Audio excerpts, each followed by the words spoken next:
స్తోత్రం. దేవుని పరిశుద్ధ నామమునకు మహిమ కలుగును గాక. ఆమేన్.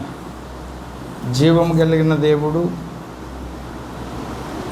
మన రక్షకుడైన యేసుక్రీస్తు వారి దివ్యనామమున అందరికీ వందనాలండి.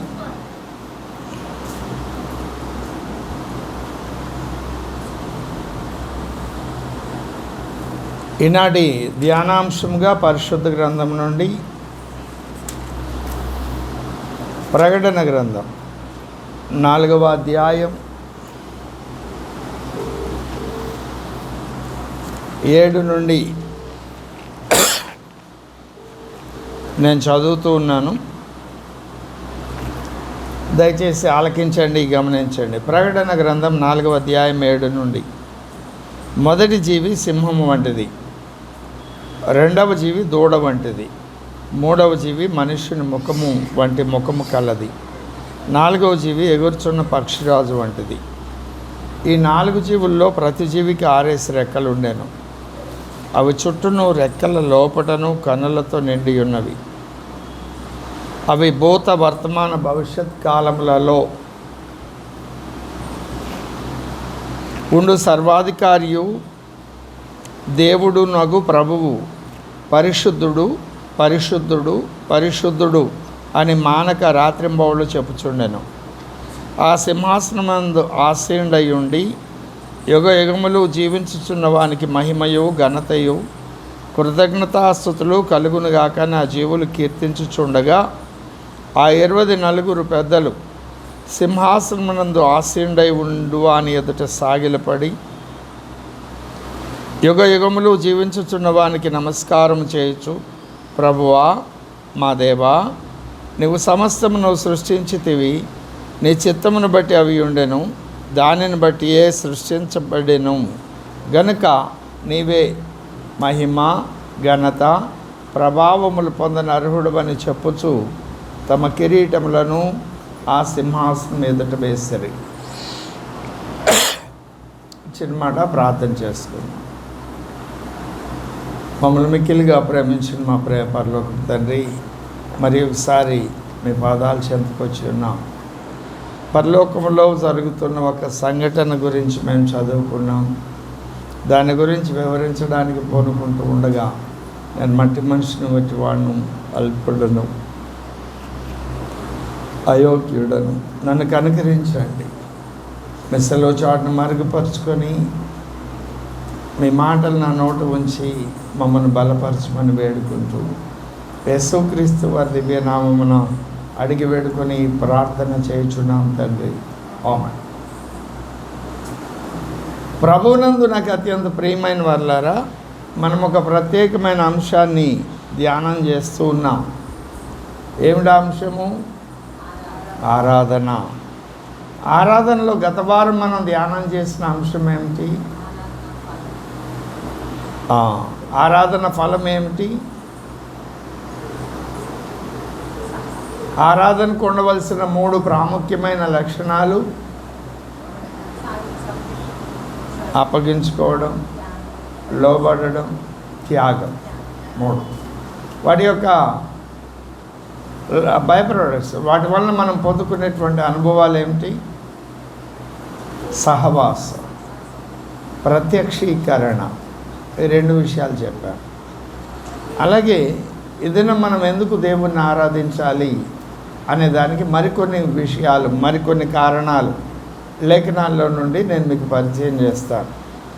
మనం చదివినటువంటి లేఖన భాగం ప్రకటన గ్రంథం 4వ అధ్యాయం 7 నుండి 11 వచనాలు మనం చూస్తే అక్కడ 4 జీవులు, 24 పెద్దలు, ఇంకా కోట్ల కొలది దేవదూతలు ఉన్నారు. వారందరూ కూడా దేవుణ్ణి ప్రార్థిస్తున్నారు. ప్రార్థిస్తున్నారా? ఆరాధిస్తున్నారా? ప్రార్థన లేదు అక్కడ, ఆరాధనే జరుగుతుంది. ఎవరెవరు?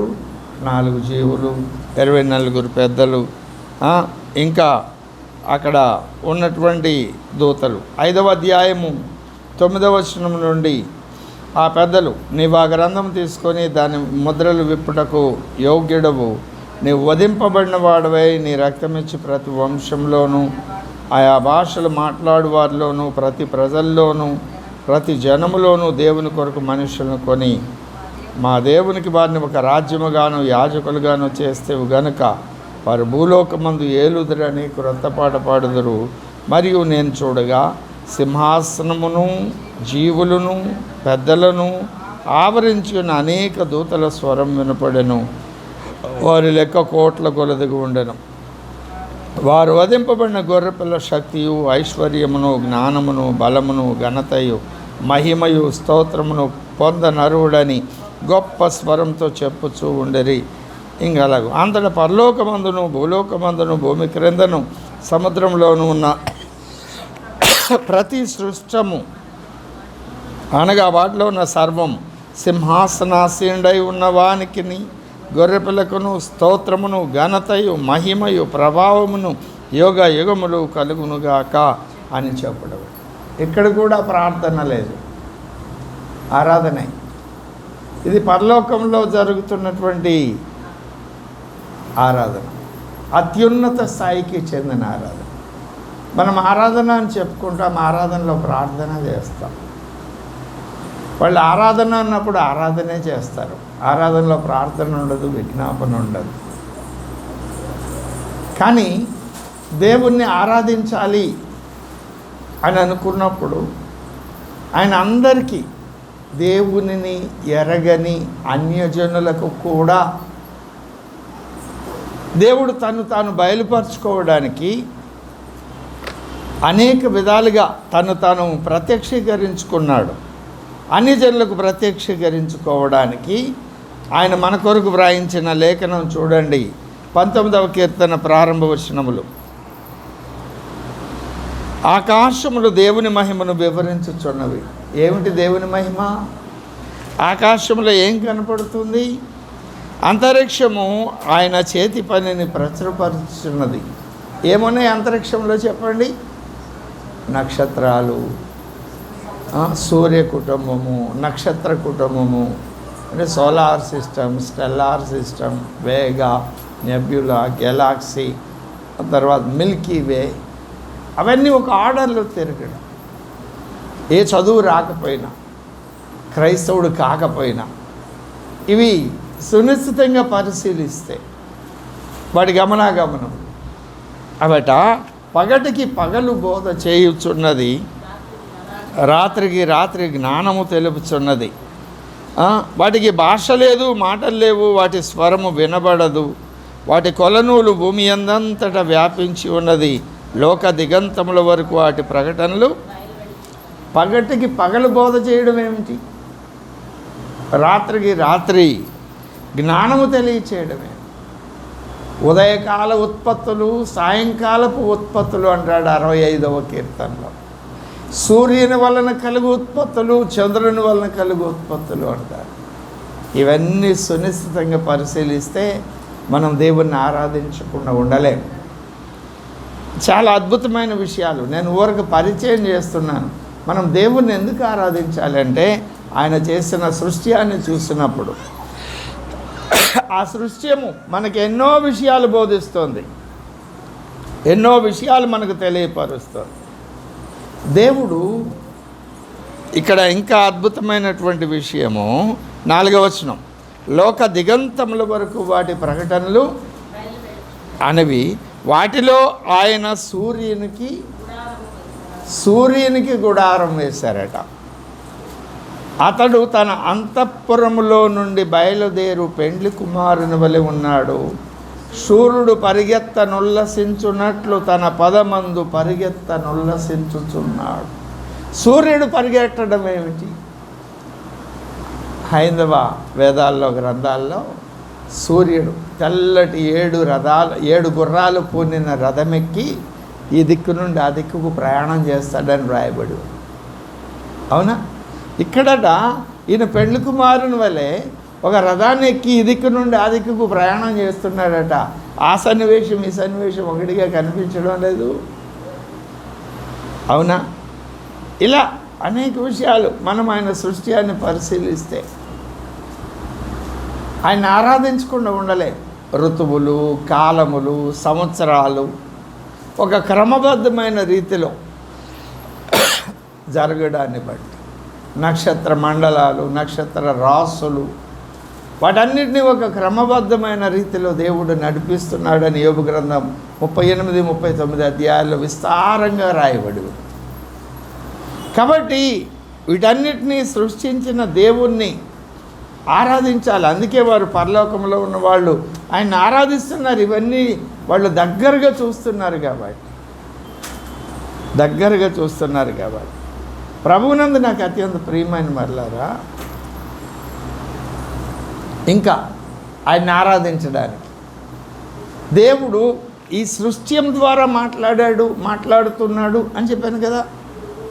ఇంకా ఆయన తాను మనకు బయలుపరుచుకోవడానికి అనేక విధాలుగా ఆయన బయలుపరుచుకున్నాడు. ఒకటి, మనలో ఉన్న లక్షణాలు ఆయనలో కూడా ఉన్నాయి కాబట్టి ఆ లక్షణాలనే మనకు తెలియపరుస్తూ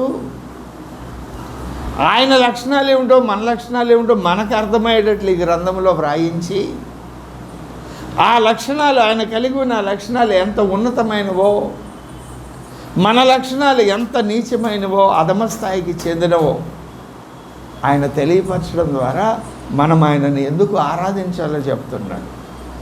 మొట్టమొదటిగా ఆయన స్వభావం, మన స్వభావం ఎలాంటిది? దేవుని ఉగ్రతకు పాత్రమైంది కదా. రోమేలుకు రాసిన పత్రిక 5వ అధ్యాయం 6వ వచనం.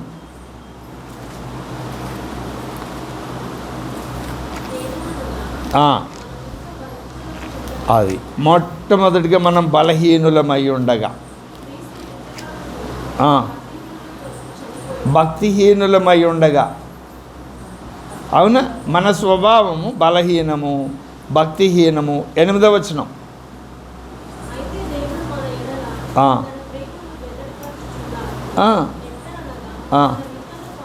మనము పాపులమై ఉండగా, అవునా. 10వ వచనం. మనము శత్రువులమై ఉండగా, బలహీనమై ఉండగా, భక్తిహీనులమై ఉండగా, శత్రువులమై ఉండగా, పాపులమై ఉండగా, మన స్వభావం ఇది దేవుని ఉగ్రతకు కారణమవుతుంది. ఎఫెసీయులకు వ్రాసిన పత్రిక 2వ అధ్యాయం 3వ వచనం.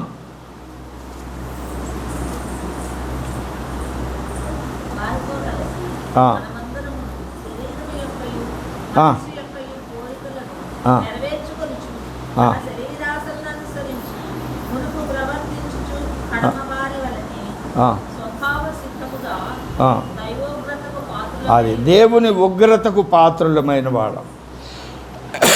మన స్వభావం అది. మరి దేవుని యొక్క స్వభావం ఏమిటి? అది చాలా ఉత్తమమైంది. చూడండి, తిమోతికి వ్రాసిన 2వ పత్రిక 2వ అధ్యాయం 13వ వచనం.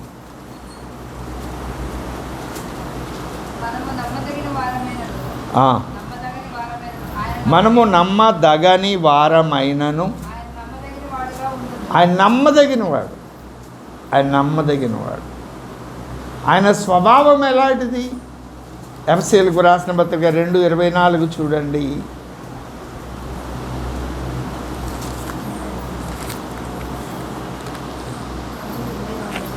నాలుగు 24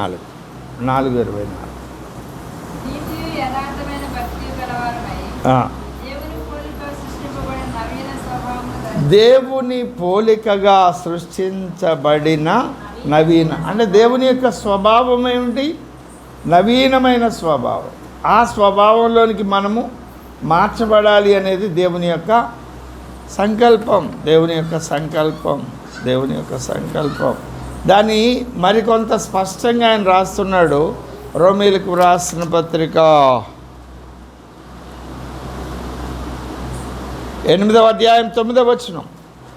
దేవుని ఆత్మ మీలో నివసించి ఉన్న ఎడల మీరు ఆత్మస్వభావం.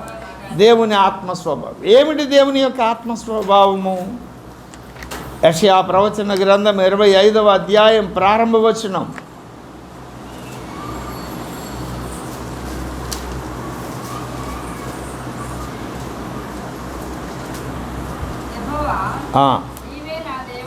నీవే నా దేవుడవు, నేను నిన్ను హెచ్చించెదను, నీ నామమును స్తుతించెదను. నీవు అద్భుతములు చేసితివి, సత్య స్వభావమును అనుసరించి నీవు పూర్వక. ఏ స్వభావం? దేవుని స్వభావం సత్య స్వభావం. ఇదే మాట సమూయేలు గ్రంథంలో కూడా వ్రాయబడి ఉంటుంది. సత్య స్వభావం. ఆ స్వభావం అట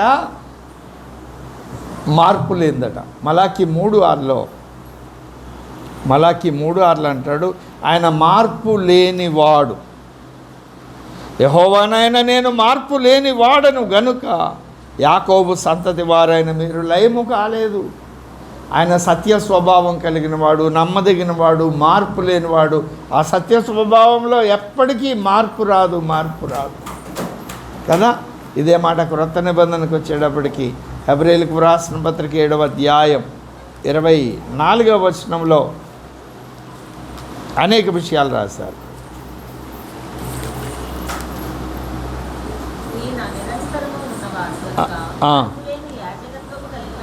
మార్పులేని యాజకత్వం 26. పవిత్రుడు, నిర్దోషి, నిష్కల్మషుడు, పాపంలో చేరక ప్రత్యేకంగా ఉన్నవాడు, ఆకాశ మండలము కంటే మిక్కిలి హెచ్చైన వాడు నైనా కదా. ఇవన్నీ ఆయన ప్రత్యేకమైన లక్షణాలు. ఇవన్నటికీ మారని లక్షణాలు. అలాంటి స్వభావం కలిగిన వ్యక్తి మనకు దేవుడికి ఉన్నాడు. మన స్వభావం దానికి పూర్తిగా ఆపోజిట్. ఇది మొదటి విషయం. దేవుడు మనకు ఎలాగూ బయలుపరుచుకున్నాడో చెప్తున్నా. మన స్వభావం ఏమిటో మనకు అర్థమయ్యేటట్టు చెప్తున్నాడు. ఆయన స్వభావం ఏమిటో మనకు అర్థమయ్యేటట్టు బయలుపరుచుకుంటున్నాడు. రెండవది ఇన్ ప్రావిడెన్స్, ముందు జాగ్రత్త. ఇప్పుడు మనకి పిల్లలు పుట్టారు, ఏం చేస్తాం? ఆ పిల్లల భవిష్యత్తు కొరకు, వారు చదువుకు వచ్చే టయానికి, వివాహానికి వచ్చే టయానికి, వారి భవిష్యత్తులో మనం పడిన కష్టాలు పడకూడదని సుఖమయమైన జీవితం జీవించడానికి మనం ఎన్నో జాగ్రత్తలు తీసుకుంటాం. డబ్బు పొదుపు చేస్తాం, వారికి అవసరమైనవన్నీ సిద్ధపరుస్తాం. మట్టి మనుషులమైన మనకే ఇంత జాగ్రత్త ఉంటే దేవునికి ఇంకెంత జాగ్రత్త ఉంది? ఏదైనా తోటలో ఆదామును సృష్టించినాక అన్నీ సృష్టించాడా? అన్నీ సృష్టించి ఆయన కావలసినవన్నీ రెడీ చేసినాక ఆదామును సృష్టించాడా? అన్నీ సృష్టించిన తర్వాత. అట్లాగే దేవుని సంఘానికి అవసరమైన విషయాలు కూడా అన్నీ ఆయన సిద్ధపరిచిన తర్వాతే ఆయన శిలువ యాగం చేశాడు. ఆ సంఘం ఎలాంటి ఉన్నతమైన స్థితిలో ఉంటుందో సామెతల గ్రంథం 31వ అధ్యాయం 10 నుండి చివరి వరకు ఉన్న లేఖనాలు చెప్తుంది. ఆవిడ ఎలాంటి ఉన్నతమైన స్థితిని కలిగి ఉంటుందో. అది విశ్వలోకానికి సంబంధించినటువంటి విషయాలు. అవన్నీ నేను చదివించడం లేదు, కానీ ఒక మాటే నేను మీకు పరిచయం చేస్తున్నాను. అదేమిటి అంటే, మన కొరకు అన్నీ ఆయన సిద్ధపరిచాడు కదా. భూమి మీద ఏదైనా తోటలో ఆదామును సృష్టించక మునుపు ఆదాము కొరకు ఈ భూలోకం అంతటినీ సిద్ధపరిచాడుగా. ఇప్పుడు ఆజ్ఞను అతిక్రమించారు, పాపం చేశారు, దేవునికి విరోధులయ్యారు. కనికరించి దేవుడు శిలువయాగం చేసి మనం ఇంకా భూమి మీదే ఉన్నాం, మన కొరకు పరలోకంలో ఇల్లు సిద్ధపరిచాడు. పరలోకంలో మనకి ఏమేమి కావాలో అవన్నీ ఆయన సిద్ధపరిచాడు. ఆయన ముందు జాగ్రత్త ఎంత గొప్పది కదా. ఇప్పుడు భూమి మీద మనం అనుభవిస్తున్నవన్నీ ఆయన ముందుగా సిద్ధపరిచినవే. పీల్చే గాలి, తినే ఆహారం, నీరు, నిప్పు, శూన్యం, ఇవన్నీ కూడా దేవుడు మన కొరకు సిద్ధపరిచినవి. అక్షరార్థంగా ఉన్న ఇవన్నీ లయమైపోతాయి, కానీ లయము కానీ నిత్యం ఉండేటువంటి నిత్యత్వంలో విషయాల గురించి కూడా దేవుడు మనకు బయలుపరుస్తున్నాడు. ఆయన ముందు జాగ్రత్త ఎంత గొప్పది. ఈ విషయాలు నీకు అర్థమైతే ఆరాధించకుండా ఉండగలవా? ఆలోచన చేయండి. ఆయన స్వభావమును బట్టి మనం ఆరాధించవచ్చు. ఆయన ముందు జాగ్రత్త మన కొరకు, మన రక్షణ కొరకు ఎంతమందిని ప్రార్థన చేసేవారిని, ప్రకటించేవారిని ఆయన సిద్ధపరిచాడు. ఎంతమంది దేవదూతలను మన కొరకు ఆయన సిద్ధపరిచాడు. ఇన్ని సిద్ధపరిచిన ఆయన కొరకు మనం ఆరాధించకుండా ఎలా ఉండగలం? అవునా? ఇన్ని చేసినా మనిషి తప్పిపోతే ఆయన ఊరుకోడు, పాపాన్ని సహించలేడు, ఓర్చుకోలేడు. కాబట్టి మిమ్మును పరిశుద్ధపరిచే యెహోవాను నేనని 8 సార్లు లేఖనాల్లో వ్రాయించుకున్నాడు. నిర్గమకాండం 31:13, లేవియకాండం 20:8 ఇట్లా 8 పర్యాయములు. తెస్సలోనికీయులకు రాసిన 2వ పత్రిక 2వ అధ్యాయం 13 ఆత్మ మిమ్మును పరిశుద్ధపరచటం వలన. హెబ్రీయులకు రాసిన పత్రిక 13వ అధ్యాయం 12 ఇలాగూ 5వ అధ్యాయం తెస్సలోనికీయులకు రాసిన మొదటి పత్రిక 23 ఆయన పరిశుద్ధపరుస్తానని 8 పర్యాయాలు ఆయన రాయించి పెట్టుకున్నాడు. 8 పునరుత్థానానికి గుర్తు కదా. పాత నిబంధనలో ధర్మశాస్త్రం ఇచ్చి ఆజ్ఞలు ఇచ్చి మీరు పరిశుద్ధంగా ఉండండి అన్నాడు. కొత్త నిబంధనకు వచ్చేటప్పటికి ఆజ్ఞలన్నీ ఆయన నెరవేర్చి నేను వచ్చి మీలో నివసిస్తాను, మీ దేహంలో మిమ్మల్ని పరిశుద్ధపరుస్తాను అన్నాడు. దేవునికి స్తోత్రం చెబుదామా? మరి ఆయన ఆరాధించకుండా ఎలా ఉండగలం? ఆయన స్వభావాన్ని బట్టి, మన కొరకు ఆయన ముందుగా సిద్ధపరిచిన విషయాలను బట్టి. మూడవదిగా, మనం ఏమైతే ఒకవేళ పోగొట్టుకుంటే ఆ పోగొట్టుకున్న దాన్ని తిరిగి మనం పొందుకోవడానికి ఆయనే మన యందు నివసించడం చేత, ఆయనే మన యందు నివసించడం చేత. ఈ మాటలు మీరు మనసును పెట్టండి. ప్రభునందు నాకు అత్యంత ప్రియమైన వాళ్ళారా. తర్వాత పాత నిబంధనలో ధర్మశాస్త్రాన్ని ఇచ్చాడు, ఆజ్ఞలు ఇచ్చాడు, అవునా? క్రొత్త నిబంధనలో కృప ఇచ్చాడు.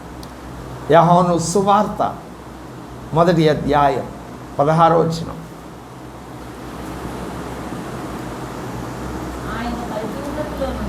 ఆయన పరిపూర్ణతలో నుండి. అది కాదు, మనమందరం కృప వెంబడి కృప, కృప వెంబడి కృప అంటే సమర్థత కలిగించే శక్తి. ఆ శక్తి ఇచ్చినాక మళ్ళీ ఎందుకు ఇస్తున్నాడు అంటే మధ్యలో ఏదో డౌన్ఫాల్ ఉండాలి, పడిపోయిన పరిస్థితి ఉండాలి. పడిపోయినట్టు ఉండని ఇట్లా నన్ను బలపరుచు వాని యందు నేను సమస్తము చేయగలను. ఈ 4 కారణాలు దేవుణ్ణి మనం స్తుతించడానికి మనకు ప్రత్యక్షపరిచిన విషయాలు. 1 మన స్వభావాన్ని చూసుకున్నాం, 2 ఆయన స్వభావాన్ని చూసుకున్నాం. మన స్వభావం దేవుని ఉగ్రత కారణమవుతుంది. ఆయన స్వభావం సత్య స్వభావం, అది మనకిస్తానని వాగ్దానం చేశాడు. పేతురు రాసిన 2వ పత్రిక 1వ అధ్యాయం 4వ అత్యధికంలో అమూల్యమైన వాగ్దానాలు మనకిచ్చి లోకంలో ఉన్న భ్రష్టత్వం నుండి మనం తప్పించడానికి ఆయన దేవ స్వభావం మనకివ్వడానికి పనిచేస్తుంది. ఇది ఆయన స్వభావం. ఆయన స్వభావం యోహాను రాసిన మొదటి పత్రిక 4వ అధ్యాయం 8వ 16వ ఆయన ప్రేమాస్వరూపం.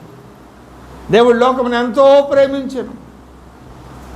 ఎన్నో లేఖనాలు. అది మొదటిది స్వభావం. రెండవ విషయం ఏం చెప్పుకున్నాం?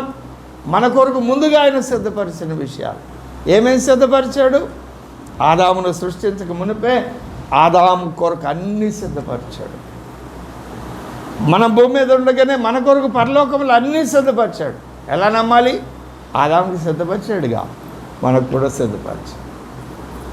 అలాగని మన మీద ఏదైనా తప్పు చేస్తే ఆ తప్పును సహించడం, ఆ శిక్షను ఆయన భరించి మనల్ని తప్పు నుండి విడిపించడానికి ఆయనే మన యందు నివసించడానికి ఇష్టపడి నిన్ను పరిశుద్ధపరిచే యెహోవాను నేను అని, నిన్ను పరిశుద్ధపరిచే యెహోవాను నేనని మన యందుండి ఆయన పనిచేస్తున్నాడు.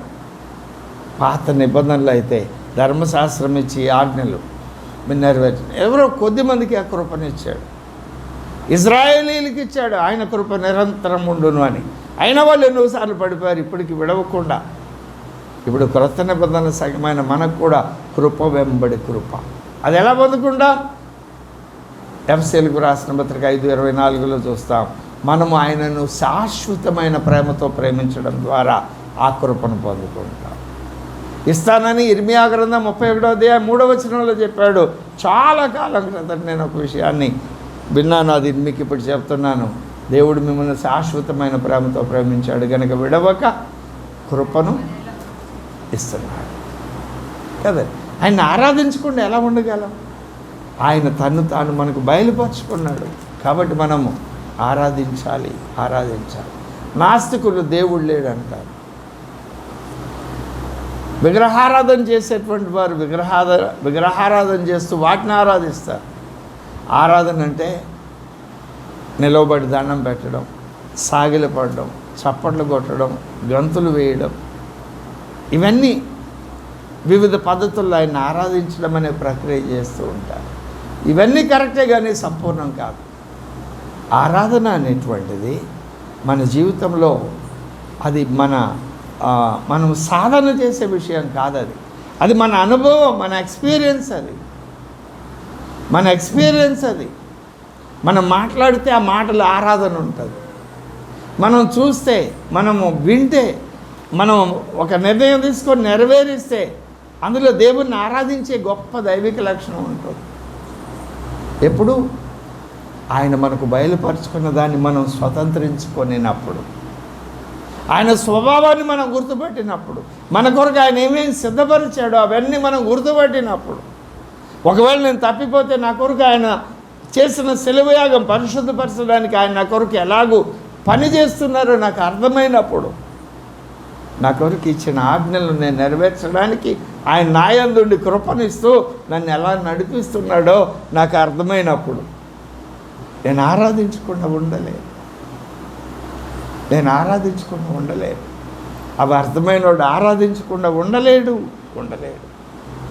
ఇప్పుడు మొట్టమొదటి దేవుడు మనకు బయలుపరిచిన విషయం, లేదా మొట్టమొదటిగా ఆయన పలికిన రేమ ఏంటి చెప్పండి?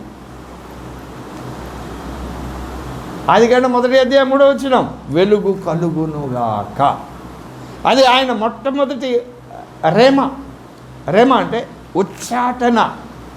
ఆయన శక్తివంతమైనటువంటి ఒక మాట, ఒక కార్యం నెరవేర్చడానికి ఆయన పలికినటువంటి వాక్కు, పరలోకం నుండి ఆకాశ మండలాలను దూసుకుంటూ వచ్చిన వాక్ అది. వెలుగు కలిగి. ఇప్పుడు ఆ వెలుగులో ఏమేమి ఉన్నాయో చెప్పండి?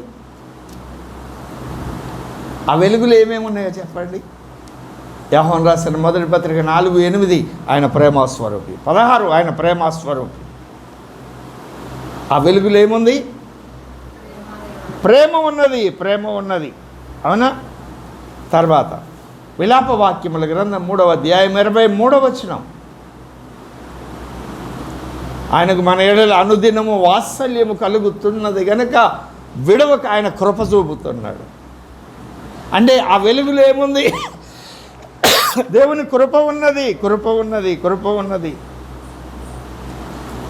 ఆయన నమ్మదగిన దేవుడని అనేక వచనాలు చెబుతున్నాయి. కొరింథీయులకు రాసిన మొదటి పత్రిక 1వ అధ్యాయం 9వ వచనం, ప్రభు అయిన యేసుక్రీస్తు, తండ్రి అయిన దేవుని కుమారుడైన ప్రభు అయిన యేసుక్రీస్తు సహవాసమునకు మిమ్మును పిలిచిన దేవుడు నమ్మదగినవాడు. 10వ అధ్యాయం 13వ వచనం, ఆయన నమ్మదగినవాడు గనుక శోధన మీరు సహించు వరకే ఆయన అనుమతిస్తాడు, శోధనలో నుండి తప్పించుకునే మార్గాన్ని కూడా చూపిస్తాడు. ఆయన నమ్మదగినవాడు. వెలుగులో ఏ లక్షణం ఉంది? నమ్మకత్వం. వెలుగులో ఏ లక్షణం ఉంది? ప్రేమ ఉంది. వెలుగులో ఏ లక్షణం ఉంది? కొరింథీయులకు రాసిన మొదటి పత్రిక 1వ అధ్యాయం 31వ వచనం, జ్ఞానం ఉంది. సామెతల గ్రంథం 8వ అధ్యాయం 1వ వచనం, జ్ఞానం ఉన్నది. పరిశుద్ధత ఉన్నది. 31వ వచనం 1:31 కొరింథీయులకు రాసిన మొదటి పత్రిక.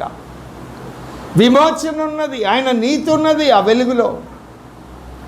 వెలుగులో నువ్వు ఆయన్ని పరిశీలనగా చూస్తే ఆ దేవ స్వభావంలో అనేక లక్షణాలు కనపడతాయి. వెలుగంటే ఏమిటి? వెలుగంటే ప్రేమ, వెలుగంటే నమ్మకత్వం, వెలుగంటే జ్ఞానం, వెలుగంటే సత్య స్వభావం, వెలుగంటే కృపనివ్వడం.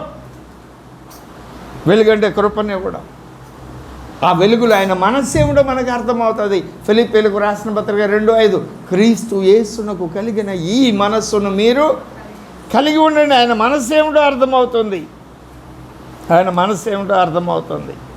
మత్తయి సువార్త 11:28 ఏమంటాడు? నేను సాత్వికుడను, దీనమను. ఆయన సాత్వికం కనపడుతుంది ఆ వెలుగులో. ఆయన దీన మనస్సు కనపడుతుంది. వెలుగులో ఎన్ని లక్షణాలు కనపడుతున్నాయి? Hundreds of. మరి ధ్యానం చేయండి దేవుని యొక్క దైవిక లక్షణాలన్నీ. ఆ వెలుగు ప్రత్యక్షమైనప్పుడు చీకటంతా వెళ్ళిపోయింది.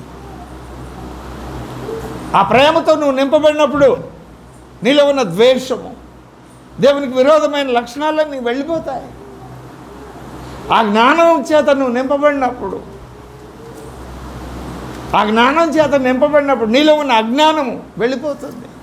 ఆ జీవం చేత నువ్వు నింపబడినప్పుడు నీలో ఉన్న మరణం వెళ్ళిపోతుంది.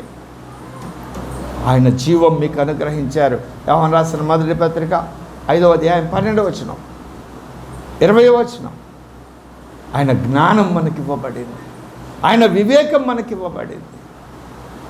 ఇవన్నీ వెలుగు యొక్క లక్షణాలు, వెలుగు యొక్క లక్షణాలు, వెలుగు యొక్క లక్షణాలు కదా. ఎజ్రా గ్రంథం 7వ అధ్యాయం 6వ వచనం, 9వ వచనం, 28వ వచనం, 8, 18 వచనాలు చూస్తే వీటన్నిటిలో దేవుడు మనకి నైపుణ్యాన్ని ఇచ్చాడు. మనం చేసే పనులలో సామర్థ్యాన్ని ఇచ్చాడు ఆయన. నేను ఎప్పుడూ అంటూ ఉంటాను కదా, మామూలుగా నీకు చాలా పనులు వచ్చు, వంట చేస్తావు, ఇల్లు శుభ్రంగా పెట్టుకుంటావు, ఎన్నో పనులు నువ్వు చేయగలవు. కానీ అవి దేవునికి అప్పగించుకొని చేస్తే ఆ పనులు మరింత నైపుణ్యంగా దేవునికి ప్రీతికరమైనవి ఉంటాయని చెప్తాను. సమయం ఆదా అవుతుందని చెప్తాను. ఇవి నమ్మాలి. ఆ వెలుగులో ఉన్నటువంటి లక్షణాలండి ఇవన్నీ, వెలుగులో ఉన్నటువంటి లక్షణాలు. ఇవి ఉన్నప్పుడు ఆయనను మనం ఆరాధించకుండా ఎలా ఉండగలం? ఆయన ఆరాధించకుండా ఎలా ఉండగలం? అనేకం అవి లెక్కకు మిక్కిలిగా ఉన్నాయి ఆ వెలుగులో ఉన్నటువంటి లక్షణాలు. 145వ కీర్తనలో 3వ వచనం, యెహోవా మహత్యము గలవాడు, ఆయన అధిక స్తోత్రమునందదగినవాడు. ఆయన మహత్యము గ్రహింపశక్యము కానిది. మహత్యం అంటే ఆయన చేసేటువంటి కార్యాలు కదా. దాని గురించి క్రొత్త నిబంధన గ్రంథంలో రోమీయులకు రాసిన పత్రికలో చెప్తాడు. 11వ అధ్యాయము 33వ వచనం, ఆహా, దేవుని బుద్ధి జ్ఞానముల బాహుళ్యము ఎంతో గంభీరము, ఆయన తీర్పులు శోధింపనెంతో అశక్యములు, ఆయన మార్గములు ఎంతో అగమ్యములు. ప్రభు మనసును ఎరిగిన వాడెవడు? ఆయనకు ఆలోచన చెప్పిన వాడెవడు? ముందుగా ఆయనకు ఇచ్చి ప్రతిఫలం పొందగలవాడెవడు? ఆయన మూలముగాను, ఆయన ద్వారాను, ఆయన నిమిత్తమును సమస్తము. ఆ వెలుగులో అవన్నీ ఉన్నాయండి. ఆయన సృష్టించినవన్నీ ఉన్నాయి. నువ్వేదేది అనుభవిస్తున్నావో అవన్నీ ఆయనలో నుండి కలిగినవే. సమస్తం ఆయన వల్ల కలిగిన, ఆయన లేకుండా ఏదియో కలగలేదు కదా. ఆలోచన చేయండి. ఆ గ్రహింపునిచ్చే దేవుడు. ఇవన్నీ మనం గ్రహిస్తాం. చాలామందికి గ్రహింపు ఉండదు. జంతువుల చతుష్పాదులాగానే పొద్దున్నే లేస్తారు, పని చేస్తారు, డబ్బు సంపాదించుకుంటారు, తింటారు, నిద్రపోతారు, మళ్ళీ పొద్దున్న లేస్తారు. కానీ దేవుడు ఉన్నాడు, నా కొరకు పని చేస్తున్నాడు. ఈ గ్రహింపు చాలామందికి ఉండదు. గనుకనే వాళ్ళు దేవుణ్ణి ఆరాధించడంలా. ఉంటే ఉన్నాడో లేకపోతే లేడో, మనకి కష్టాలు తప్పట్లేదు కదా అని అనేస్తారు వాళ్ళు సింపుల్గా. ఆ గ్రహింపు అందరికీ లేదు. దేవుడు ఎవరికి బయలుపరచాలనుకున్నాడో వారికే బయలుపరుస్తున్నాడు. నేను ఈరోజు బ్రతుకున్నాను అంటే అది ఆయన కృప అనే గ్రహింపు కొందరికే ఉంది, అందరికీ లేదు. ఆ గ్రహింపు ఉన్నోడు దేవుణ్ణి ఆరాధించకుండా ఉండలేడు. దేవునికి ఇష్టమైన పనులే చేస్తాడు. వాడు ఇష్టం లేని పనులు చేస్తే చాలా పశ్చాత్తాపడిపోతాడు, దుఃఖపడతాడు. ద్వితీయోపదేశ కాండం 29:29 easy to remember that reference. రహస్యములు ఆయన యందు ఉన్నాయి. దానియేలు గ్రంథం 2:22లో మర్మములను బయలుపరచు దేవుడు, ఆయనకున్న పేరు అది.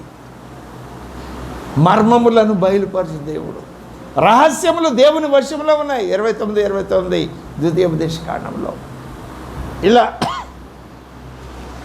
ఎన్నని చెప్పమంటారు? యెషయా 9:6 అంటాడు, ఆయన ఆలోచనకర్త, ఆశ్చర్యకరుడు, నిత్యుడగు తండ్రి, బలవంతుడగు దేవుడు, సమాధానమును కర్త అయిన దేవుడు. ఇవన్నీ వెలుగులో ఉన్న లక్షణాలు. ఒకసారి ఒంటరిగా కూర్చొని ఆ వెలుగు అని ఆయనలో ఏ లక్షణాలు నీ ఆలోచన చేయి. నా జ్ఞానం ఇస్తున్నాడు, నా పట్ల ప్రేమ చూపిస్తున్నాడో, నా యందు విశ్వాసం ఉంచాడు, నా యందు జీవం ఉంచాడో, నాకు వివేకం ఇచ్చాడు, ఆ గ్రహింపు ఇచ్చాడు, పనిచేయడానికి నైపుణ్యం ఇచ్చాడు, సామర్థ్యం ఇచ్చాడు, సమస్తము చేయడానికి. నేను ఇక్కడ కూర్చొని విజ్ఞాపన చేస్తే పరలోకం నుండి ఆయన విని పరలోకం నుండి నాకు సమాధానం ఇస్తున్నాడు. నేను మట్టి మనిషిని, మట్టి పురుగు, నేనే పాటి వాడిని. పరలోకంలో ఉన్న సింహాసనం నేను కన్నీరు విడిస్తే కదిలిపోతా ఉంది. ఈ గ్రహింపు ఉంటే ఆయన ఆరాధించకుండా ఉండలే. ఈ గ్రహింపు లేకే ఆయన ఆరాధించాలి. ఆరాధన అంటే ఆదివారం ప్రార్థనకు వచ్చి ఆ 2:30-3 గంటల అందరితో పాటు స్తుతులు స్తోత్రములు వాళ్ళు చెప్తుంటే మౌనంగా ఉండటమో ఏకీభవించడం, అది మాత్రం ఆరాధన అనుకుంటుంది క్రైస్తవ సమాజంలో. ఎక్కువ మంది, చాలా తక్కువ మంది ఆరాధకులు ఉన్నారు. ఆయన నువ్వు ఆరాధించే వ్యక్తిగా ఉండాలి అంటే ఆయన స్వభావం నీకు తెలియాలి.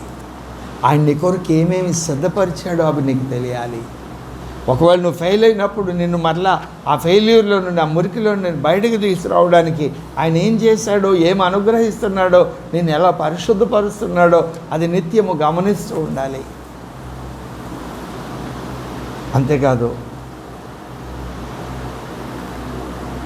వాటి యందు మనం విజయం పొందడానికి కృపను ఎంత ధారాళంగా ఇస్తున్నాడో గుర్తుపట్టాలి. అవి గుర్తుపట్టినప్పుడు ఆయన పరిశీలనగా చూడగలుగుతాం, ఆయన దైవిక లక్షణాలను గుర్తుపట్టగలుగుతాం. ఆనందించకుండా ఉండలేదు మన హృదయం. సంతోషిస్తాం, ఆనందిస్తాం కదా. ఆలోచన చేయండి. ప్రభునందు నాకు అత్యంత ప్రియమైన వాళ్ళారా, ఎందుకు ఈ మనుషులు దేవుణ్ణి ఆరాధించలేకపోతున్నారు అంటే, ఆదికాండం 3వ అధ్యాయంలో అవ్వ మాట ఎందుకు విన్నది? అవ్వ అపవాది మాట ఎందుకు విన్నది? నువ్వు దేవతవు అవుతావంటే ఆ మాట నమ్మింది. ఆ మాట ఎందుకు ఆవిడ నమ్మవలసి వచ్చింది? అవ్వ ఆ మాట ఎందుకు నమ్మవలసి వచ్చింది? ఆమె హృదయంలో నేను ఆరాధన పొందాలి, నన్ను పొగిడేవాళ్ళు నాకు కావాలి, నన్ను ఆరాధించేవాళ్ళు నాకు కావాలి, నేను గొప్ప కావాలి అని అనుకుంది. అందుకే నేను దేవతను అవుతాను. కోరహ, అభిరామ, దాతాన్లు ఎందుకు తిరుగుబాటు చేశారు? మేము ఈ సమాజం చేత గౌరవించబడాలి, మేము ఈ సమాజం చేత గణపరచబడాలి, నిన్ను గణపరిచే దేవుడని, నువ్వు ఆయన చేతిలో ఉన్నావన్న గ్రహింపు లేదు వాళ్ళకు. ఫెయిల్ అయ్యారు, నష్టపోయారు, నశించిపోయారు. కాబట్టి నువ్వు ఆయన చేత సృష్టించబడిన సృష్ట్యం, నిన్ను సృష్టించిన వాడు నీకేమై ఉన్నాడో అది నీకు తెలియాలి. ఆ వైఖరి, ఆ ఆలోచన నువ్వు కలిగి ఉన్నప్పుడు దేవుణ్ణి ఆరాధిస్తావు. ఆయన పాదాల దగ్గర కూర్చుంటావు, నిలవబడతావు, సాగిలు పడతావు, ఏమైనా చేస్తావు ఆయన కొరకు. చూడండి దావీదు భక్తుని అనుభవం చూడండి. సమూయేలు మొదటి గ్రంథం 7వ అధ్యాయం 18 నుండి. సమూయేలు మొదటి గ్రంథం 7వ అధ్యాయం.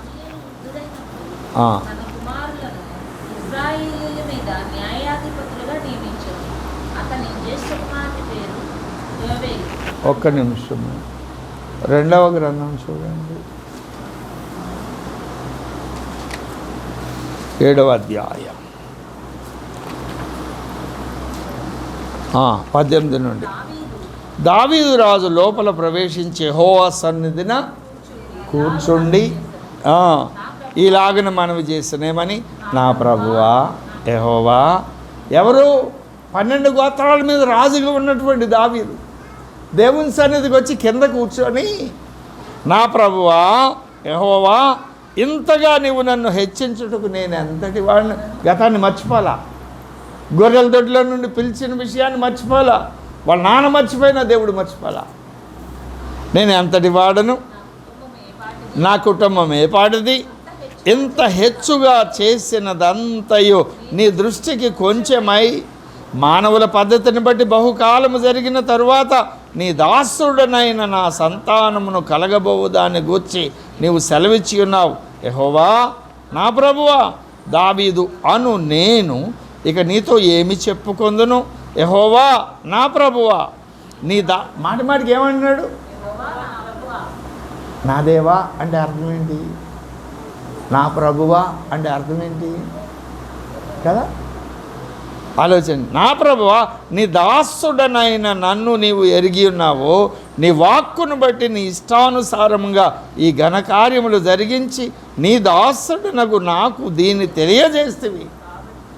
ఆయన కార్యాలు చేయడమే కాదు, దావీదు నీ జీవితంలో ఈ కార్యం ఎందుకు చేశానంటే వివరణ చెప్తున్నాడండి. ఎప్పుడో ఆయన సన్నిధిలో కూర్చొని తను తాను తగ్గించుకున్నప్పుడు, తను తాను ఒప్పుకున్నప్పుడు.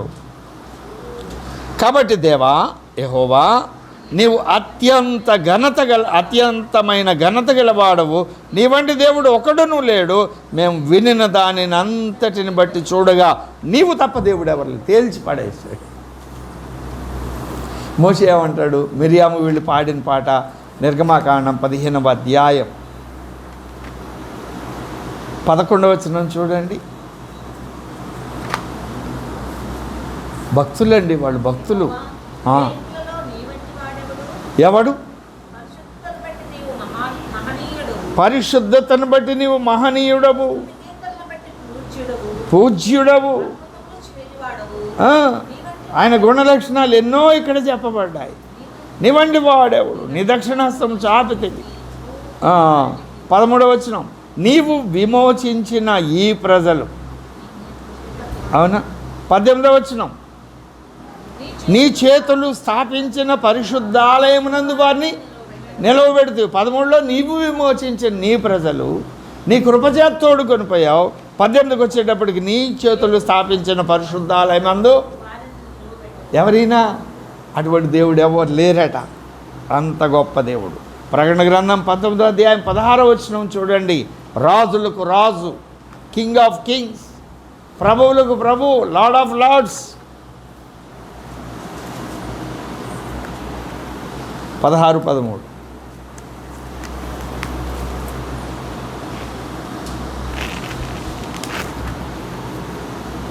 పంతొమ్మిది 16 కదా.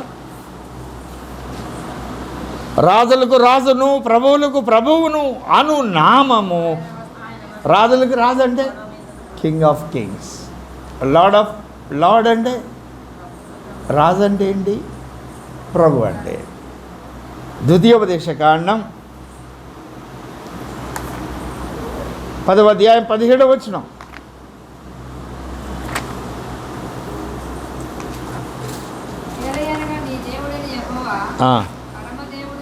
పరమదేవుడు అంటే God of gods, king of kings, Lord of lords, God of gods. ఇంక చెప్పుకోవడానికి ఏముంది? ఆయన తప్ప ఇంకో దేవుడు ఎవరు లేరు. ఇలాంటి నామం. మహాదేవుడు అంటాడు తీతు. మహాదేవుడు, మా రక్షకుడు అంటాడు ఆయన. మర్మములు. జెఫన్యా గ్రంథం 3వ అధ్యాయం 5వ వచనం చూడండి. జెఫన్యా 3:5. ఈ పేర్లు ఎప్పుడూ కూడా మన నోట్లో నానుతూ ఉండాలి. నేను ఆరాధించే దేవుడు ఎవరు? మహాదేవుడు. జెఫన్యా గ్రంథం. ఎవరట ఈయన? న్యాయము తీర్చు యెహోవా. ఆయన అక్రమము చేయవాడు గాడు. అనుదినము తప్పకుండా ఆయన న్యాయ విధులను బయలుపరచును. ఆయనకు రహస్యమైనది ఏదీ లేదు. ఆయనను నీతిహీనుడు. ఆయనకి రహస్యమైనది ఏదీ లేదు. ఇదే మాట క్రొత్త నిబంధనకు వచ్చేటప్పటికి కొరింథీయులకు రాసిన మొదటి పత్రిక 4వ అధ్యాయం 5వ వచనంలో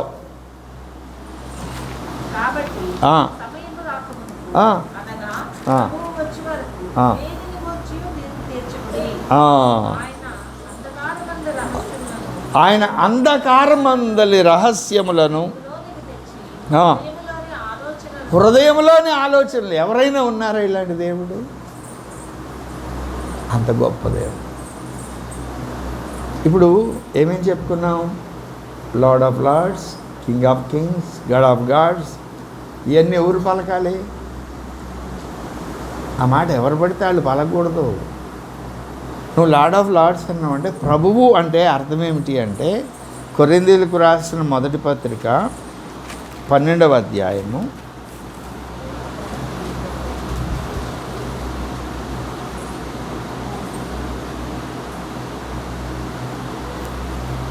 4.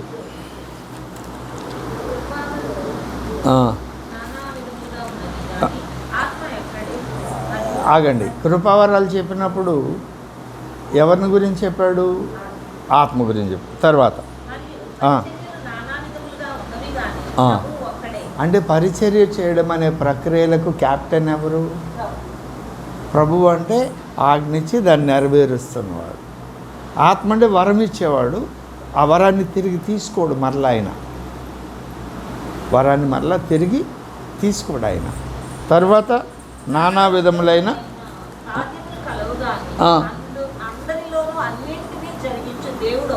ప్రకృతి నియమాల ప్రకారం జరిగేటువంటి కార్యాలు కదా. అంటే నువ్వు ఆయన్ని లార్డ్ ఆఫ్ లార్డ్స్ అని ఆరాధించాలి అంటే ఆయన నీకు అప్పగించిన పనులు నువ్వు చేయడానికి ప్రయత్నిస్తూ ఉన్నప్పుడు, చేస్తూ ఉన్నప్పుడే నువ్వు ఆయన్ని లార్డ్ ఆఫ్ లార్డ్స్ అనగలవు. అది చేయకుండా లార్డ్ ఆఫ్ లార్డ్ అంటే నీ మాటకు విలువ లేదు. ఆయనకి ఇచ్చిన ఆజ్ఞలు నెరవేర్చడానికి నువ్వు ప్రయత్నం చేస్తూ, ఒకవేళ ఫెయిల్ అయితే అయ్యా నేను ప్రయత్నం చేశాను, నాకు చేత కావడం లేదంటే ఆయన ఆత్మ వచ్చి నిలవబెడతారు, ఆయనే చేస్తారు. అలా చేయకుండా పెదవులతో పలకడం కాదు ఆరాధన అంటే. ఆయన ప్రభువులకు ప్రభు అంటే నా జీవితంలో ఆయన నా కొరకు సిద్ధపరిచిన ప్రతి సత్క్రియందు నేను విశ్వాసము ద్వారా కృపచేత నడుచుకోవాలి అని ఆయన నన్ను సిద్ధపరిచాడు. కాబట్టి ఆ విశ్వాసాన్ని నేను కనపరచాలి అని, ఆ విశ్వాసాన్ని కనపరిచేవాడే ప్రభువులకు ప్రభు అని పిలవాలి, ఆయన ఆరాధించాలి. రాజు అంటే ఆయన అధికారం క్రిందకి లోబడినోడే ఆయన రాజు అని పిలవాలి. నువ్వు శత్రువు పని చేస్తూ ఈ రాజు దగ్గర ఉంటే నీవు ఒక దినాన నెట్టివేయబడతావు. రాజులకు రాదు. పరమదేవుడు, శ్రేష్టమైన దేవుడు, ఆ దేవతలు నీ దేవతలను పూజిస్తే ఏడకొచ్చి నువ్వు పరమదేవుడు అంటే ఆయన అంగీకరించడు. నిన్ను ఎరగని పో అంటాడు. మత్తయి సువార్త 7వ అధ్యాయం 22 నుండి 24 వచనాల వరకు. మీరెవరు అయ్యా, నీ నామమున మేము ప్రవచనములు చెప్పలేదా, అద్భుతములు చేయలేదంటే మీరెవరో నేను ఎరగని పో అంటాడు. ఈ మాటలన్నిటికీ అర్థం ఏమిటి అంటే, ఇప్పటివరకు నేను చెప్పిన మాటలు మరి ఒకసారి నేను మీకు జ్ఞాపకం చేస్తాను. ప్రకటన గ్రంథంలో 7 పర్యాయములు పరలోకంలో జరిగే ఆరాధన గురించి వ్రాయబడి ఉంది. నేను 2 రిఫరెన్సులు మీకు చూపించాను. ఆ 2 రిఫరెన్సుల్లో ఉన్నటువంటి ఆరాధనలో 4 జీవులు ఉన్నారు, 24 పెద్దలు ఉన్నారు, కెరూబులు, సెరాపులు, దూతగణాలు, విస్తారమైన విశ్వలోక పౌరులు ఉన్నారు, భూమి మీద ఉన్నటువంటి వారు ఉన్నారు, భూమి క్రింద ఉన్నవారు ఉన్నారు. వారందరూ కూడా ఆయన ఆరాధిస్తున్నారు. ఎవరు కూడా ప్రార్థన చేయడంలా, విజ్ఞాపన చేయడంలా. ఇది పరలోకంలో జరిగే ఆరాధన నేను మీకు చూపించాను. అలాగే ఈ భూమి మీద కూడా పరలోకంలో జరిగే ఆరాధన వంటి ఆరాధన మనం చేయాలి అంటే ఆయన పరలోకంలో వాళ్ళు ఆయన ఎలాగో అలా ఆరాధించగలుగుతున్నారు ప్రార్థన విజ్ఞాపన చేయకుండా అంటే ఆయనను గురించి స్పష్టంగా ఎరిగిన వారై ఉన్నారు. మరి భూమి మీద మనం మట్టి శరీరంలో ఉన్నాం కదా, మనకెలాగా ఆయన గురించి తెలుస్తుంది అని అంటే ఆయనే తను మనకు బయలుపరుచుకున్నారు. మన స్వభావం ఏమిటో మనకు చూపించారు, ఆయన స్వభావం ఏమిటో మనకు తెలియపరిచారు. మన స్వభావం ఆయన ఉగ్రతకు పాత్రమైంది, ఆయన స్వభావం సత్య స్వభావము, నమ్మదగింది. రెండవదిగా మన కొరకు అన్నీ సిద్ధపరిచారు. మన ఊహకు జ్ఞానానికి అందని విధంగా అక్షరార్థంగా మన బిడ్డలకి మనం ఏదో చేయాలనుకుంటాం, తాపత్రయపడతాం. కానీ ఆ సమయం వచ్చేటప్పటికి, చదువుల సమయం వచ్చేటప్పటికి ఏదో కొద ఉంటుంది, ఎక్కడో అప్పు తెచ్చుకోవడమో ఏదో చేయడమో చేస్తాం, లేకపోతే ఉన్నదాంతో అడ్జస్ట్ అవ్వడమో. మనకి ఎంత ప్రేమ ఉన్నా మన బిడ్డల కొరకు మనం చేయాలనుకున్నవన్నీ చేయలేం. ఆ చదువులైనా, వివాహాలైనా, ఇంకొక ఊరు వెళ్ళి అక్కడ సెటిల్ అవ్వాలన్నా, ఇల్లు కట్టుకోవాలన్నా మనం చేయలేం. కానీ ఆయనైతే సమస్తము మన కొరకు సిద్ధపరిచాడు. ఇక్కడ భూమి మీద ఆజ్ఞను అతిక్రమించకముందు ఏదైనా తోటలో ఆదామవ్వలకు అన్నీ సిద్ధపరిచాడు. ఆజ్ఞను అతిక్రమించినటువంటి మనుషులను తిరిగి ఆయనతో సమాధానపరచుకోవడానికి అన్నీ సిద్ధపరిచాడు భూమి మీద. ఆయన ఆజ్ఞల ప్రకారం నడిచినోడికి పరలోకంలో కూడా అన్నీ సిద్ధపరిచాడు. ఇప్పుడే మనం ఇంక పరలోకం పోలా, మన కొరకు ఇళ్ళు సిద్ధపరిచాడు, బిల్డింగ్ సిద్ధపరిచాడు. మనం విహరించడానికి, ప్రయాణం చేయడానికి అగ్నిరథాలు, మేఘరథాలు ఉన్నాయి అక్కడ. ప్రభుతో కలిసి ప్రయాణం చేయడానికి ఆ గొర్రెపిల్ల ఎక్కడికి పోకుండా అక్కడికి వెళ్ళ వీళ్ళందరూ పోతారు. ఎన్నెన్నో సిద్ధపరిచాడు ఆయన. పరలోకంలో దేవాలయం, ఆ దేవాలయంలో మనకి ఇవ్వబడిన స్థానం, మనము ఆ నూతన లోకాలు సృష్టించడానికి అవసరమైన పరిస్థితులు అన్నింటినీ ఆయన సిద్ధపరిచించాడు. నువ్వు లేఖనాలు చూస్తే ఇవన్నీ నీకు అర్థమవుతాయి. మూడవదిగా, నువ్వు ఏదైనా తప్పు చేస్తావని ఆయనకు తెలుసు ఈ మట్టి శరీరంలో ఉన్నప్పుడు. అందుకొరకు ఆ తప్పు నుండి నువ్వు విడిపించబడడానికి కూడా నువ్వు తప్పులోనే ఉంటే ఆయన ఊరుకోడు, ఉగ్రుడు అవుతాడు, సహిస్తాడు. ఒకరోజు తీసుకెళ్ళి అగ్నిగుండంలో పడేస్తాడు, ధనవంతుడిని పడేసినట్టు. కానీ నువ్వు లోబడితే నిన్ను ఎంతకైనా ఆయన తను తాను తగ్గించుకొని పరిశుద్ధపరచడానికి పనిచేస్తున్నాడు భూమి మీద. ఈ విషయాన్ని కూడా మనకు బయలుపరిచాడు. ఎన్నిసార్లు మనం తప్పు చేసి దేవునికి విరోధంగా పనిచేసి మాట్లాడి నెమ్మది లేక, సమాధానం లేక, హృదయంలో సంతోషం లేక, కలవరపడుతున్నప్పుడు, భయపడుతున్నప్పుడు ఆయన మనల్ని దగ్గరకు తీసుకొని కౌలించుకొని ముద్దాడి నెమ్మది ఇచ్చి, సమాధానం ఇచ్చి, సంతోషం ఇచ్చి ఆ ప్రేమలో మనల్ని ముంచాడు, ఆనందంతో మనల్ని నింపాడు. అది కూడా మనకు బయలుపరిచాడు. ఆయన ప్రేమ, ఆయన నీతి, ఆయన సాత్వికం, దీనత్వం, దయాళు, ఆ లక్షణాలన్నీ మనం అనుభవించడానికి. అంతేకాదు అది కంటిన్యూ కావడానికి పాత నిబంధనలు అయితే ధర్మశాస్త్రం ఇచ్చాడు, కానీ దాన్ని మీరు నెరవేర్చండి అన్నాడు. కానీ క్రొత్త నిబంధనలు ఆయన నెరవేర్చి మన యందు నివసిస్తూ మనకి కృప వెంబడి కృపను ఇస్తున్నాడు. ఆయన ప్రేమించేటట్టు కూడా ఆయనే చేస్తున్నాడు. ఎవరైనా మహాదేవుడు, ఎవరైనా రాజులకు రాజు, ప్రభువులకు ప్రభు, వేల్పుల్లో ఆయన వంటి వాడు ఎవరు లేడు అన్నాం. ఆయన పలికిన మొట్టమొదటి ప్రత్యక్షత రేమ, వెలుగులు ఏమున్నాయి, ఆయన గుణలక్షణాలు ఎన్ని ఉన్నాయో లెక్క పెట్టండి. అవన్నీ నువ్వు కలిగి ఉంటే నువ్వు వెలుగైనట్టు. ఆయన నేను లోకానికి వెలుగన్నాడు, నువ్వు వెలుగన్నాడు. ఆయన వెలుగైనప్పుడు ఆ వెలుగులో అన్ని లక్షణాలు ఉన్నాయి. ఆయనలో ఏ లక్షణాలు లేఖనాల్లో వ్రాయబడ్డాయో అవన్నీ నువ్వు పొందుకుంటావు. అప్పుడే నువ్వు వెలుగు. పొందుకోకుండా నేను వెలుగు అని చెప్పుకుంటే కాదు. వెలుగు కావాలంటే ఉప్పు కావాలి. ఉప్పు అయితేనే వెలుగవుతాం. ఉప్పు కావాలంటే మడుల్లోకి రావాలి. మొన్న ఎప్పుడో చెప్పారు, కోట్సరావు గారు చెప్పారు, మడుల్లోకి రావాలి, ఎండ తగలాలి, దాన్ని ప్రత్యేకించాలి, చాలా పని ఉంటుంది. అలా అయితేనే వెలుగవుతాం.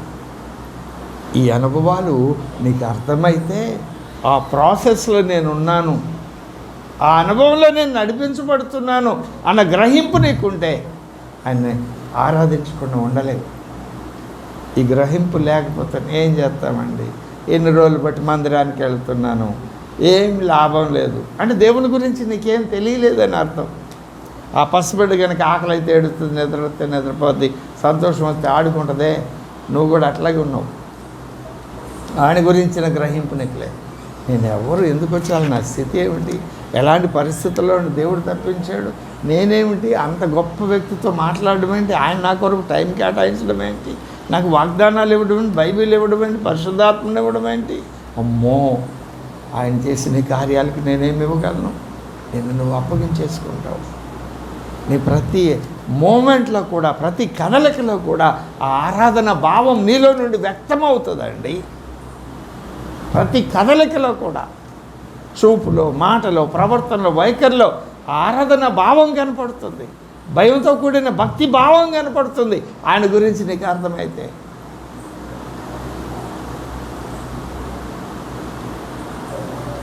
అప్పుడు నువ్వు మాట్లాడితే ఆయన గురించి మాట్లాడు. అది ఆరాధన, అది నీ స్వభావంగా మారిపోతుంది.